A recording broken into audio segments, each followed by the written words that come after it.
அனைவருக்கும் வணக்கம். இந்த மேடையை நான் ரொம்ப முக்கியமான ஒரு மேடையாக பார்க்குறேன். நான் வெற்றி பெற்றவர்கள் மேடையில் நின்றுட்டு வெற்றி பெற்றவர்களை பற்றி பேசுவது என்பது எல்லாருமே விரும்பக்கூடிய ஒரு மேடையாக இருக்கும். அல்லது நிறைய பிரபலங்கள் இருக்கிற மேடையில் நம்மளும் ஒருத்தராக இருக்கிறது அதுவும் விரும்பக்கூடிய மேடையாக இருக்கும். ஆனால் இந்த மேடை ரொம்ப வித்தியாசமான ஒரு மேடையாக நான் கருதுகிறேன். அதற்கு ஒரு மிகப்பெரிய வாய்ப்பை ஏற்படுத்தி கொடுத்தது என்னுடைய மாப்பிள்ளை குகன் தான். ஏன்னா நான் பழகின காலத்தில் நிறைய அண்ணன் சொல்லி தான் நிறைய பேர்த்த சினிமாவில் கூப்பிடுவேன். நான் அதிகமாக மாப்பிள்ளைன்னு சொல்லி கூப்பிட்ட கேரக்டர் குகன். நான் பார்த்த கிட்டத்தட்ட 15 வருஷத்துக்கு முன்னாடி நான் பார்த்துருப்பேன்னு நினைக்கிறேன். அந்த கணத்திலிருந்து இந்த கணம் வரைக்கும் அவர்கிட்ட இருக்கிற அந்த உற்சாகமும் அண்ணன் பிரபாகரன் சொன்னது போல் அந்த சினிமா மேலே உள்ள காதலும் அவனை ஒரு நாடோடியாகவே இந்த சினிமா பல காலகட்டங்களை தூக்கி எறிஞ்சிருக்கு.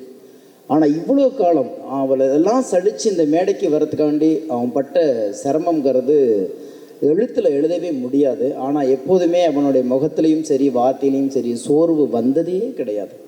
அப்படி அவன் இப்போ அண்ணன் சொன்னார், ஒரு தண்ணீர் கதை சொன்னார், சல்லடையை தூக்கி எறிஞ்சோன்னு நிறைஞ்சிருச்சுன்னாரு. ஒரு ஜப்பானிய பழமொழி ஒன்று இருக்கிறது, தண்ணீரையும் சல்லடையால் அல்லலாம், அது பனிக்கட்டியாகும் வரை பொறுமை இருந்தால். அந்த பொறுமை தான் இன்றைக்கு இந்த மேடையை குகனுக்கு கொடுத்துருக்கு. உடனே குகன் அவரை வாழ்த்த வந்திருக்கின்ற கருடானந்த சுவாமிகள் இப்போ தான் அறிமுகமானார். பயங்கர ஃப்ரெண்ட்லி ஆகிட்டோம் நாங்கள் 2 பேரும். ஏன்னா பகுத்தறிவு கலந்த ஆன்மீகம் என்பது அரிதான ஒன்று. பேசும்போது பரவாயில்லை, எந்த வர்ணாசிரமத்துக்குள்ளும் மாட்டிக்கொள்ளாமல் மனிதர்களை மதிக்கக்கூடிய ஒரு ஆன்மீகம் ஐயா கருணானந்தாவிடம் இருக்கிறது இந்த ஒரு மணி நேரம் அவங்க கூட பேசிக்கிட்டு இருந்தேன். ஒரு ரொம்ப பகுத்தறிவாளராகவும் இருக்கார், ஆன்மீகத்துலேயும் ரொம்ப நேர்மையாக இருக்கார்.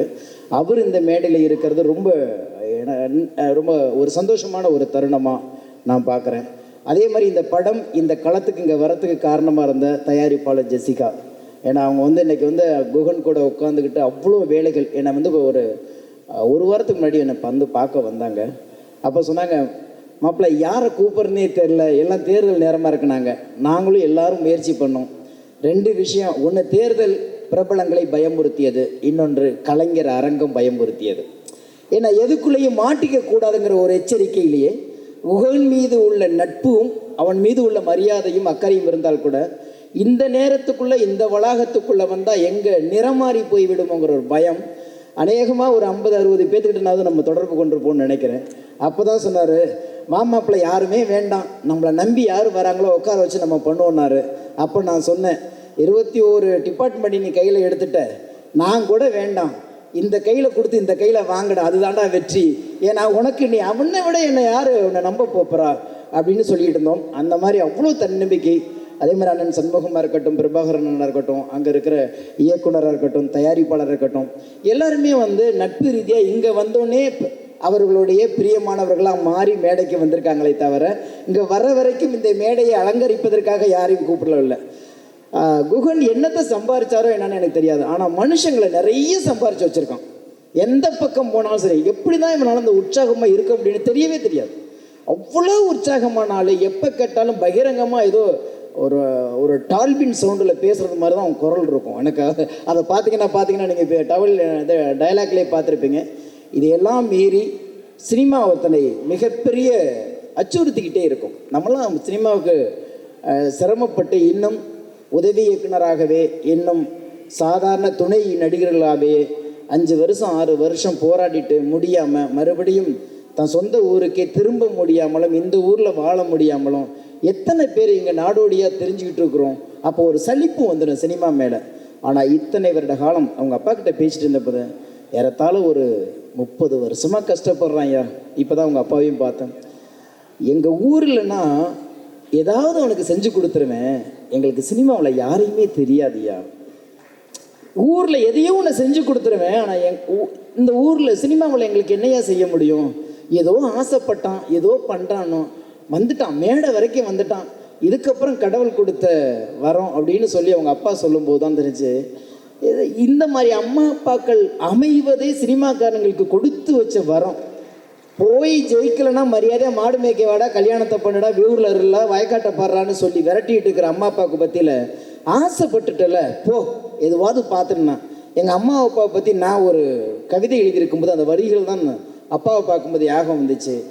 உங்களுக்கு என் மீது பாசம் இல்லை, அதனால் முதல் குழந்தையாக பெறவில்லை. இப்படி ஒரு கவிதை ஆரம்பிச்சிருப்பேன். ஏன்னா நான் கடைசி பையன், 8வது பையன். அதில் ஒரு வரி சொல்லியிருப்பேன், எது எப்படியோ நீங்கள் எனக்கு எதுவுமே செய்யவில்லை, எனக்கான சிந்தனைகளையோ என்னுடைய பிரியங்களை நீங்கள் பகிர்ந்து கொள்ளவில்லை, நான் எது செய்தாலும் அமைதியாகவே இருந்தீர்களே, அதற்காக நன்றின்னு சொல்லி அந்த கவிதையை முடிச்சிருப்பேன். ஒரு நீண்ட கவிதை.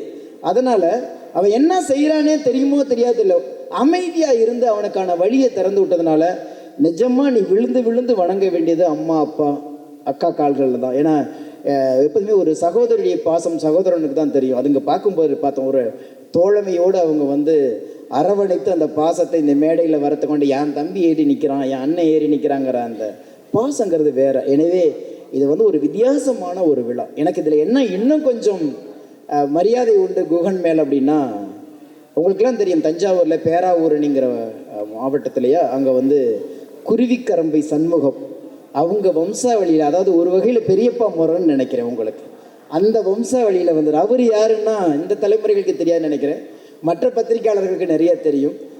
ஐயா பாக்கியராஜ் மூலியமாக தான் அவர் பாடலாசிரியராக இருந்தார். அவர் நம்ம கல்லூரியில் தமிழ்துறை தலைவராக இருந்தார், பச்சையப்பன் கல்லூரியில் இருந்தார்னு நினைக்கிறேன்.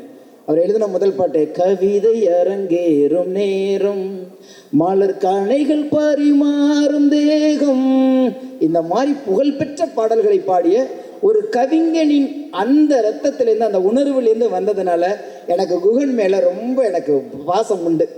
எப்படி சொந்த படம் எடுத்து கண்ணதாசன் ஐயா நஷ்டத்தில் போனாரோ, சொந்த படம் எடுத்து எப்படி மேத்தா ஐயா நஷ்டத்தில் விழுந்தாரோ, அதே போல் ஒரு காலகட்டத்தில் சொந்த படம் எடுத்து குருவிக்கரம்பை சண்முகம் ஐயாவும் ஒரு இழப்பை சந்தித்தார். ஆனாலும் தன் முன்னவர்கள் இழந்ததை பின்னவர்கள் பிடிப்பது என்பதுதான் காலத்தின் கட்டாயம். இந்த காலம் என்னை துரத்தி கொண்டே இருந்தாலும் என்னுடைய இலக்கு ஒன்றுதான் அப்படிங்கிற அந்த ஒற்றை கோரிக்கையில் ஓடி இந்த இடத்துல நிற்கிறான்.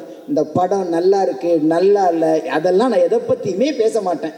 உழைப்பவன் இறைவனின் பிள்ளை, உழைப்பவன் தோற்பதே இல்லை. நீ ஜெயிச்சிட்ட, வாழ்த்துக்கள்.